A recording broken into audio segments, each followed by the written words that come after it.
Hey, welcome again to another episode of the BBCE podcast. Hi, I'm Phil Endress alongside Steve Hart, the owner of Baseball Card Exchange. And today we're going to talk about modern unopened versus vintage unopened. What does modern unopened have to offer versus what vintage unopened has to offer? Steve, glad you're here today. Another day, and we are filming at the BBC retail store. So the background you see is just a very small part of our wax wall here at the retail store. All right, well, let's dive into this. Okay. We're looking at a wall of modern unopened. Yep. You can't see this on camera now, but we have a wall of vintage unopened here. A lot of people ask us all the time, what to invest in or what are the pros and the cons of unopened. And a lot of people make it sort of a versus, a modern versus vintage. Obviously, I see the allure of both. I see sort of the draw of both. But in your mind, as someone I know who naturally leans towards the vintage unopened, how would you describe the differences between vintage and modern unopened today? I think the biggest difference with modern is the risk of maybe the key player that is showing the interest in that product collapsing. Right. Or just not playing up to standard, or people losing interest because he doesn't become a superstar. So there's a lot more risk, I think. Yeah. There's upside, but of course you got to pick and choose and then get lucky. Correct. And then still hope, even if a guy is good, he reaches that superstar status where it remains, Correct. Yep. Yeah, and even then, if we talk about like Tom Brady, winning 7 Super Bowls, or like LeBron, who, has won a few championships. One year, I remember after a championship, his cards actually went down after winning a championship. Yep.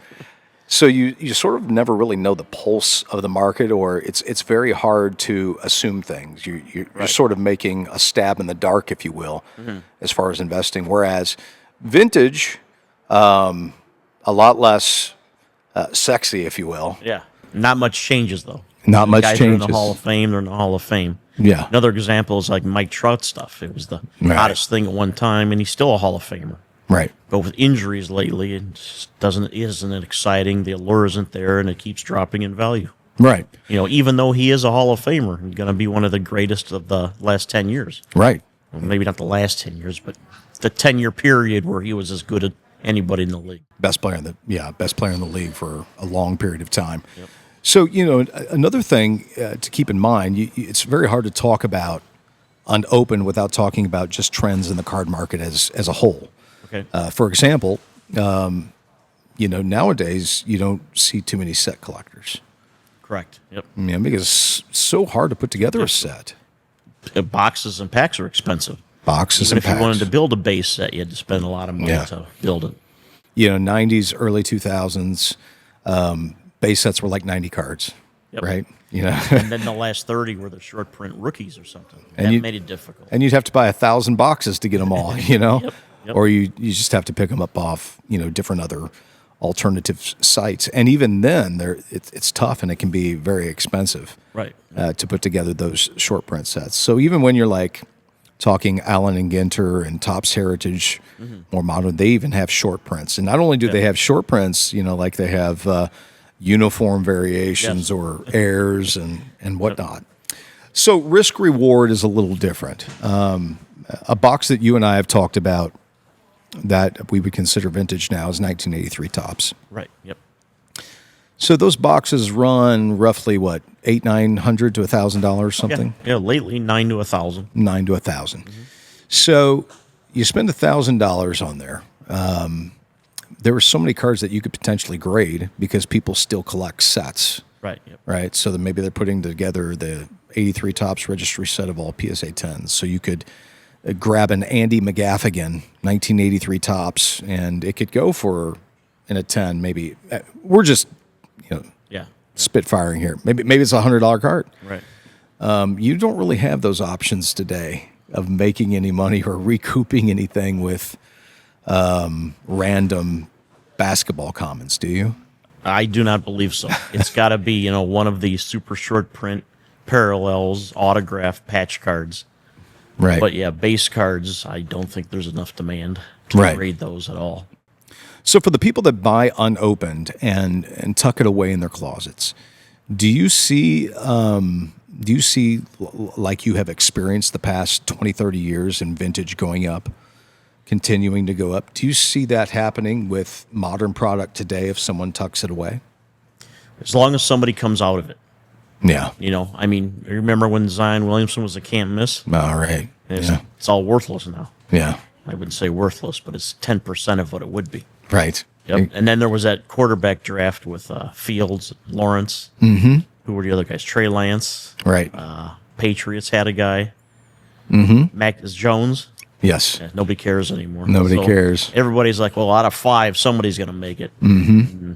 Yeah, I know. It doesn't have that way in sports very often. At least not yet. If you're looking at this episode 10 years from now and somebody made it, Mac Jones made it, then, then we probably look stupid. But as of this point. As of today, from where it stood when it was released. Yeah. You know, there's some of them are can't misses. Well, they're all misses. Right, exactly.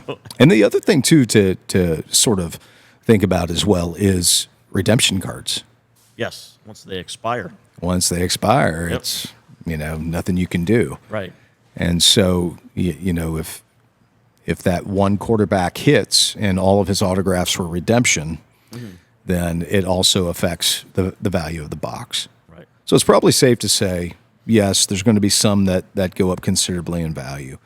But if there's nothing in a product, I don't see people going back and grading commons to put together a set registry of 2019 Prism basketball. No, not at all.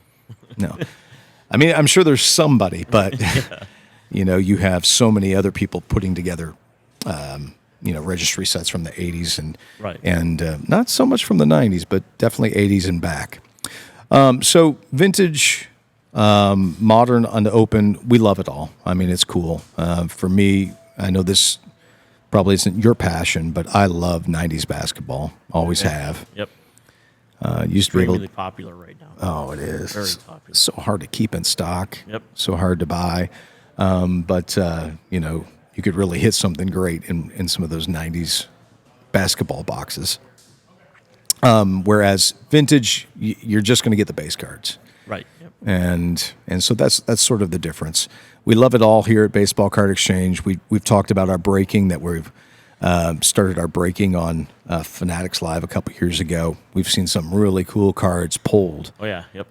What are some of the nicer ones? I know that you watch it from time to time. I know one of our guys, James, hit those MLB patch cards. Yeah. That the players wear on their sleeves. Oh, and then yeah. after their first game, it goes into a card. That's right. And they're one-on-ones because there's only one patch. And I think he hit the Colton Cowser. Oh, patch. that's I think good. It ended up selling the final time near 50,000. Wow. That's pretty cool. So that's the same type of patch card that Skeens went for $1 million. That's right. Yep. And didn't like Dick's Sporting Goods or something buy it? I'm not sure. I know it was supposedly a young kid who hit it Oh in yeah. a box near Christmas Day or something. Well, that's a Merry Christmas then, right? Yep, exactly. So yeah, I mean, I think that vintage wax, in my opinion, will continue to be a good investment and go up. They're not making any more. Obviously, more people are breaking those. Yep. Yeah. Whereas modern wax as well, if you've got the right product with the right rookies Yes. Yep. that have redemption cards, that don't have an overabundance of redemption cards, then Or you at could least see an ones uptick. that the risk if you hit it isn't that bad. Correct. Imagine if all the Mahomes rookies were redemptions. Yeah, That had done 2017 Yeah. stuff would be awful. it would be. Luckily, you get them all in there. So Exactly. So yeah, that's it. They're both awesome. They're both cool, and we have them on our website. A lot of people think Baseball Card Exchange only does vintage. We have vintage. We have modern. We have 90s all the years. basketball, 90s everything. Yep. basketball. We attempt to make sure that we carry as much as we can of everything. So check out our website if you haven't before. Get involved in the hobby. If you have any questions, email us. And please subscribe to this video and to our channel. That's it for today on Vintage and the Modern Debate.